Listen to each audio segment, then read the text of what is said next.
Assalamu alaikum wa rahmatullah. First of all, I would like to give a shout out to our brothers in the Discord server called the Ummah. Make sure to check them out in the description below. Atheism is a worldview which claims that God does not exist. Agnosticism is the belief that we as humans do not know if God exists. Today, we will be addressing whether or not these views are true. First of all, it is important to note that I define atheism under the category of a religion. Although normally understood as the worship or belief in God or deities, the definition of religion I am using is just a worldview which has faith that certain things are true. And yes, I do use the word faith in description of atheism, and I will explain why. Let me get something out of the way. Atheists and agnostics often like to claim that they do not make any positive arguments. Just give us evidence of God and we will believe. Let's ask a simple question in response. What exactly would evidence look like for an atheist? The answer is nearly always the ability to see, feel, or hear God directly. Knowledge gained through seeing, hearing, feeling, or other senses is called empirical knowledge. Keep this word in mind as it comes up often in such discussions. But why does all knowledge have to be gained through empirical senses? Do atheists and agnostics actually gain all their knowledge from empirical senses? The answer is no. Every atheist believes things without proving them empirically. According to a paper from the New York University on the famous English empiricist philosopher David Hume, after rejecting the notion that its certainty derives from demonstrative reason, Hume asks whether it can be supposed to rest on probable or empirical reason.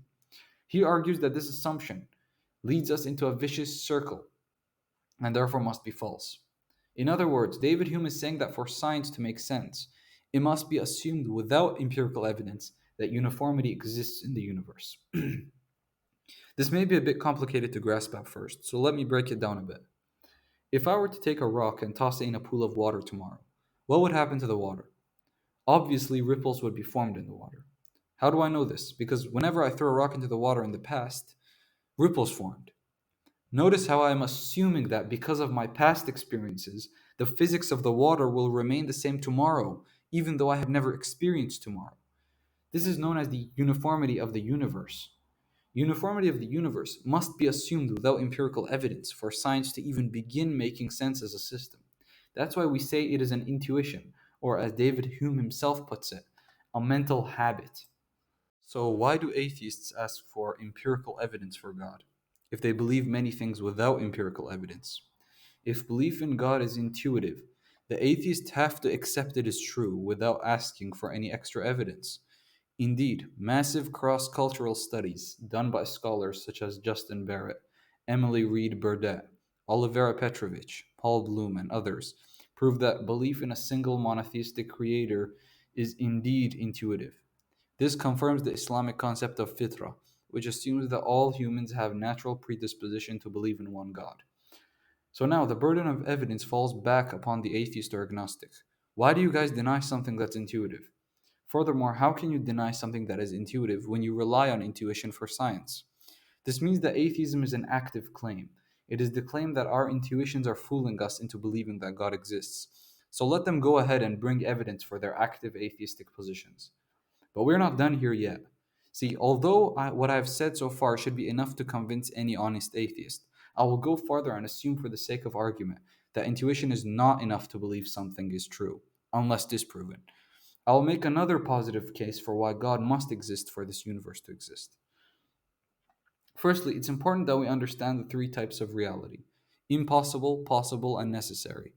Impossible things are those which cannot exist because they violate laws of logic, such as a squared circle.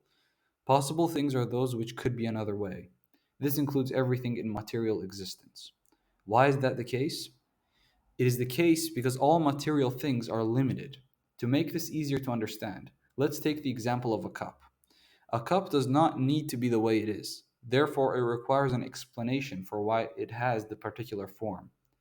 In Muslim speaker Muhammad Hijab's words, it requires an external particularizer. Every limited thing must have an external particularizer to explain why it is arranged the way it is. Some atheists are hard determinists. This means that they believe that all events have previously existing causes. Such an atheist may claim that a possible being could not be arranged in a different way if determinism is true. But this individual must keep in mind that we were referring to the possible being alone, not in a causal relation. Without considering any prior causes, the possible being could have been another way, and thus the issue of why it is one way rather than the other remains. External particularizers can be other possible things. The cup is dependent on the glass for its shape. Glass is dependent upon other things, which are further dependent upon other things. The set of all material objects, also known as the universe, thus also requires an explanation outside of itself for why it is arranged the way it is. These explanations cannot just all be possible things, because that would lead to a fallacy where one thing depends upon another infinitely, thus nothing could exist. This is where a necessary being is required. A necessary being is unlimited, self sufficient, and every possible being relies upon it for its existence. Unlimited means that there are no arbitrary limitations placed upon the being, which determines its shape, color, etc. A necessary being also could not fail to exist, meaning that it is eternal. Whilst a necessary being is not any particular religion's God, we can still say many traits found in the Quran are applicable, such as self sufficient, all powerful, and unique. Some atheists will instantly jump up and say this is a God of the gaps argument, meaning that it is positing a God because we don't have an explanation. Anyone who has understood the argument so far would not make such a claim. The necessary being is posited because it is, as its name suggests, necessary for all possible existence. This necessary being must have a mind, and I will give three arguments for why this must be the case. The first argument is that we mentioned previously, the uniformity of the universe. Now, remember when I stated that for scientists to even make sense of the world around us, they must assume that the universe is uniform. This is not an aesthetic or subjective judgment. Even Albert Einstein famously said, a priori, one should expect a chaotic world. There needs to be an explanation for why there is order rather than disorder. The only possible explanations for why the universe is ordered can be brought down to either A. Chance, B. Necessity, or C. Intentional design. We know the universe is not a necessary being as it can be conceived of another way and does not have to exist. A universe does not definitionally have to be the way it is. Chance is really not a good explanation for this either. No matter how much you throw a bunch of bricks into a pile, they will never order themselves into an orderly house with laws and functionality. Order cannot come from disorder. For an atheist to even try to make this argument, they expose their own desperation to believe in atheism, even when it is irrational. Intentional design makes the most sense in this case. It is the only explanation for why order exists, and proves that the necessary being which the universe is dependent upon has a mind and knowledge to produce functional laws. The second argument focuses on the issue of free will. In our day to day lives, one of the most relevant ways to determine if something happened due to free will or not is to question whether or not the action was determined by prior causes.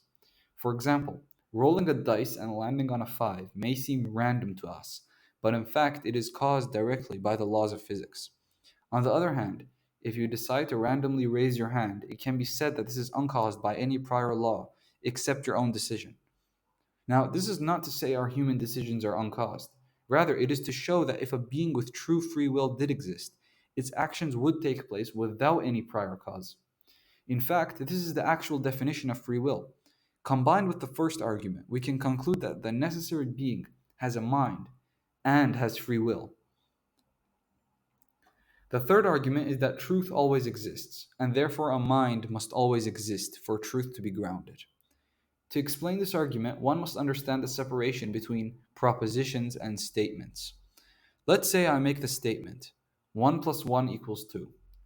Regardless of what language I say this in, the assertion does not change.